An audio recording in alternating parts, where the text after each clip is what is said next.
नमस्कार, आप देख रहे हैं वेणु न्यूज। बात मध्य प्रदेश की है, जहां अथर्व चतुर्वेदी एक छात्र हैं और 530 नंबर लाकर नीट में इन्होंने एक बढ़िया रैंकिंग हासिल की है। लेकिन चूंकि ये आरक्षण में नहीं है, आरक्षण का लाभ इन्हें नहीं मिल सकता, इसलिए थोड़े परेशान थे। हालांकि ये ईडब्ल्यूएस कैटेगरी के तहत आते हैं, लेकिन एडमिशन में राज्य की देरी की वजह से इन्हें बहुत कुछ झेलना पड़ा। लेकिन ये कोर्ट गए और कोर्ट में कहा जज साहब से कि जज साहब केवल मुझे 10 मिनट दीजिए, मैं अपनी बात खुद रखना चाहूंगा। और ऐसी बात रखी कि जस्टिस सूर्यकांत प्रभावित हो गए। और फिर क्या, एडमिशन के लिए उन्हें डेट भी निर्धारित कर दिया गया और कॉलेज को, प्रशासन को यह कह दिया गया कि इस बच्चे का एडमिशन फला डेट तक हो जाना चाहिए। क्या है पूरा मामला, अभी बात करते हैं। मध्य प्रदेश के 19 साल के अथर्व चतुर्वेदी की दलीलों को सुनने के बाद सुप्रीम कोर्ट ने उनके पक्ष में फैसला सुनाया है।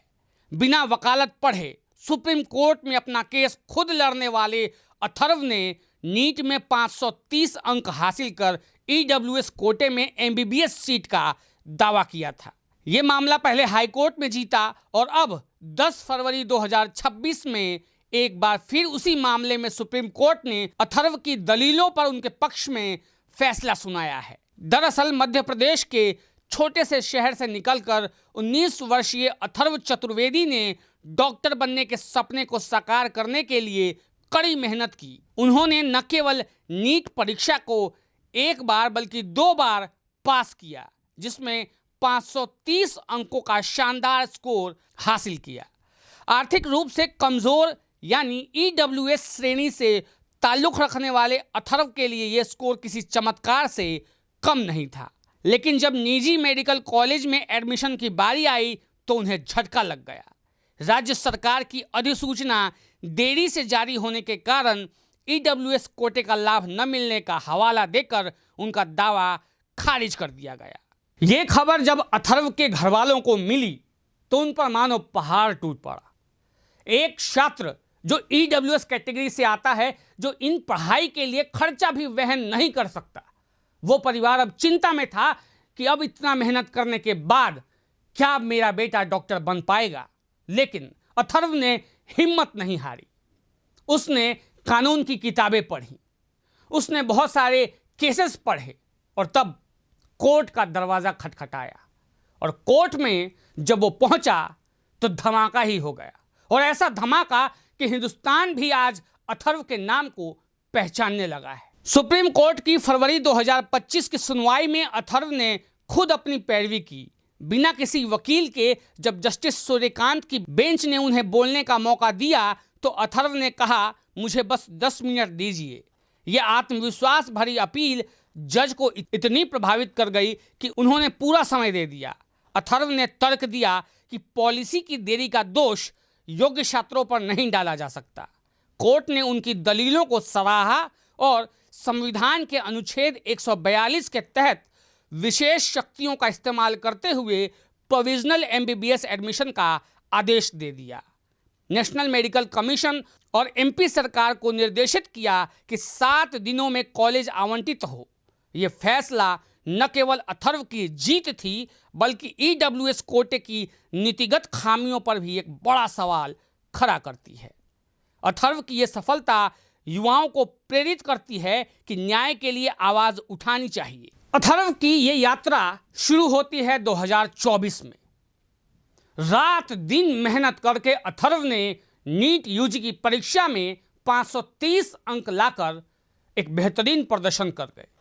लेकिन उस समय सरकार के नोटिफिकेशन की देरी की वजह से ईडब्ल्यूएस कैटेगरी को बाकी प्राइवेट कॉलेजेस में एडमिशन नहीं मिल पाया और उसका खामियाजा एक छात्र को भोगना पड़ा। लेकिन अथर्व हार मानने वाले नहीं थे। इन्होंने दोबारा से यात्रा शुरू की और 2025 में दोबारा परीक्षा दी और इस बार भी वही अंक। लेकिन इस बार ये मेंटली भी तैयार थे।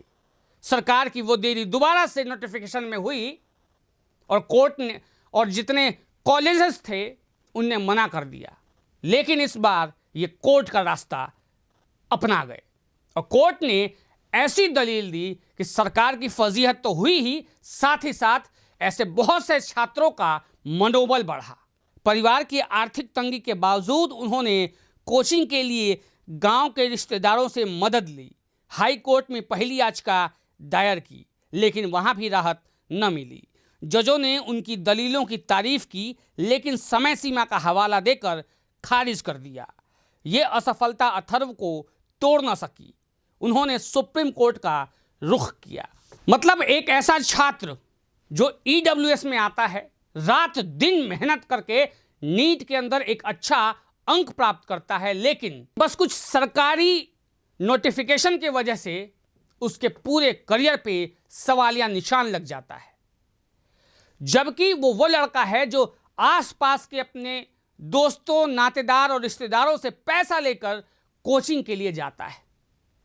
अब अगर सरकार ऐसी गलती रही तो अथर्व जैसे न जाने कितने बच्चों का भविष्य खराब हो चुका होगा या आने वाले भविष्य में शायद हो। इसलिए अथर्व ने यह माइलस्टोन साबित किया कि आप अपनी आवाज उठा सकते हैं और आप अपनी लड़ाई खुद लड़ सकते हैं। अथर्व ने 2025 में नई याचिका दाखिल की। उनकी तैयारी में कानूनी प्रावधानों का गहन अध्ययन शामिल था, जो एक 12वीं पास छात्र के लिए असाधारण था। फरवरी 2025 की ऑनलाइन सुनवाई के दौरान अथर्व बिना वकील के कोर्ट में उपस्थित हुए। जस्टिस सूर्यकांत ने जब उनसे पूछा कि क्या वे खुद बहस करेंगे, तो अथर्व ने हामी भरी। मुझे बस 10 मिनट दीजिए सर, ये कहते हुए उन्होंने अपनी बात रखनी शुरू की। जज प्रभावित हुए और इतने प्रभावित हुए कि पूरा 15 मिनट दे दिया। अथर्व ने तर्क दिया, संविधान की मूल भावना ईडब्ल्यूएस जैसे वंचित वर्गों को अवसर प्रदान करने की है। उन्होंने सुप्रीम कोर्ट के पुराने फैसलों का भी हवाला दिया, जैसे कि आरक्षण नीतियों में समावेशिता पर जोर देकर उनका कहना था कि प्रशासनिक देरी छात्रों के भविष्य को बाधित नहीं कर सकता। कोर्ट ने उनकी यह बात मानी और धारा 142 के तहत निर्देश दिया सरकार को कि जल्दी से जल्दी, यानी हफ्ते भर का मुश्किल से टाइम मिला, कि आप इस छात्र को कॉलेज आवंटित करें और इसके भविष्य को सुनिश्चित करें। यह वो घटना है जो मीडिया में आ पाई, वो भी कारण खुद अथर्व रहा। ऐसी और भी घटनाएं आती रहती हैं जहां लोग आवाज नहीं उठा पाते, या चूंकि ये ईडब्ल्यूएस से संबंध है तो हो सकता है पैसा न होने की वजह से कोई वकील खड़ा न कर पाए। लेकिन अथर्व ने इन सब छात्रों के लिए एक मिसाल ये बना दिया कि आप मेरे से इंस्पायर हो सकते हैं और इंस्पायर होके किस तरीके से आप न्यायालय जाके न्याय ले सकते हैं। ये फैसला मध्य प्रदेश के अलावा अन्य राज्यों के लिए मिसाल बनेगा, जहां ईडब्ल्यूएस कोटा लागू करने में देरी होती है। नेशनल मेडिकल कमीशन को निर्देश मिला है कि अथर्व को 2025-26 सत्र के लिए तुरंत सीट दी जाए। राज्य सरकार को 7 दिनों में कॉलेज आवंटित करने का आदेश है, अन्यथा कोर्ट आगे हस्तक्षेप करेगा। विशेषज्ञों का मानना है कि यह निर्णय आरक्षण नीतियों में पारदर्शिता लाएगा। अथर्व की कहानी सोशल मीडिया पर वायरल हो गई, जहां युवा उन्हें लीगल हीरो कहने लगे। उनके परिवार ने उन्हें ईश्वरीय कृपा बताया, लेकिन सवाल उठता है कि क्या सरकारें ऐसी देरी करती रहेंगी या फिर रोकेंगी। तो ये अथर्व ने एक मिसाल जो है वो पेश जरूर कर दी है, लेकिन इसके पीछे की आप कमी समझिए, वो जो चाल है वो समझिए। कहा जा रहा है कि सरकार की तरफ से नोटिफिकेशन यानी गाइडलाइंस में देरी हुई इन प्राइवेट जो कॉलेजेस हैं वहां तक पहुंचने में। अब आप सोचिए कि क्या ये देरी वाकई हुई या जानबूझ के किया गया, क्योंकि ऐसे प्राइवेट बहुत सारे कॉलेजेस हैं जहां बहुत मोटी रकम लेकर बच्चों को एडमिशन दे दिया जाता है। अब अगर नोटिफिकेशन जो है वो पहले निकल जाए तो मेधावी छात्र जो ईडब्ल्यूएस के अंदर से आते हैं उनको सीट मिल जाएगा, और कॉलेज जो मोटा मोटा रकम ले रहे हैं वो कमाई रुक जाएगी। तो कहीं ना कहीं ये कॉलेजेस का सरकार के अंदर इतना दखल है कि वो रोक देते हैं कि नोटिफिकेशन अभी मत देना जब तक हम न कहें। क्यों? क्योंकि हमें अपनी सीट का जो कमाई है वो भी पूरा करना है, और जब हम सीट बता देंगे कि भैया आप कर दो, 1-2 बच गया, तब कर देना। मतलब आप देखिए भारत के इस शिक्षा व्यवस्था के अंदर जो माफिया, कॉलेज माफिया बैठे हैं, वो कितना प्रभाव रखते हैं। सरकार किसी की हो, प्रदेश कोई हो, लेकिन तरीका लगभग एक रहता है। उन कॉलेजेस ने बाकियों को तो एडमिशन दे दिया, चाहे वो मेरिट में हो, लिस्ट में हो, आरक्षण में हो, जिस भी तरीके से दे दिया हो। लेकिन एक मेधावी छात्र जो नीट के अंदर 2 बार एक बढ़िया नंबर लेके आता है, उसको खाली नोटिफिकेशन की देरी की वजह से इस साल भी उसका साल खराब कर दिया जाता अगर यह सचेत न होता। मतलब ये कोई छोटी मोटी बात नहीं है। अगर आप इस पे जांच करने बैठ जाएं तो बहुत ऐसे छात्र होंगे जिनके कई साल खराब हुए होंगे।